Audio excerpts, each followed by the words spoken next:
Ghulamhussein and the Game of Chance. Ghulamhussein was a popular social figure and a keen host of guests coming to him from distant lands. He lived in Moshi, a beautiful small town at the foot of Mount Kilimanjaro in Tanzania. He was generous and hospitable to one and all. One of his hobbies during leisure hours, particularly on Saturdays and Sundays, was to play the game of cards with his friends. For hours they used to get together where they enjoyed the game. It was not with the aim of gambling but rather just for pleasure and pastime.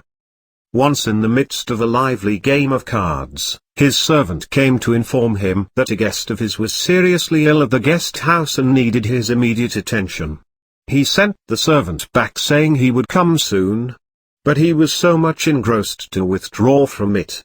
So he continued to play with keen interest. After a while, his servant came again to report that the condition of the guest was deteriorating and needed his urgent attention as there was no one else to attend. But Ghulamhussein was so deeply engrossed in the game that he did not want to be disturbed. As such, again he sent the servant back promising to come soon. By the time he could be free from the very mind-captivating game of cards, the servant came for the third time. But this time he reported that the guest of his, a poor traveler from distant lands, had already died. This news gave a shock of his life to Ghulamhussein. It convinced him of the evil and harmful effect of such an indoor game. There and then he vowed never to indulge himself in such a game. Is this not an eye-opening example of an intoxicating and mentally distracting game of cards?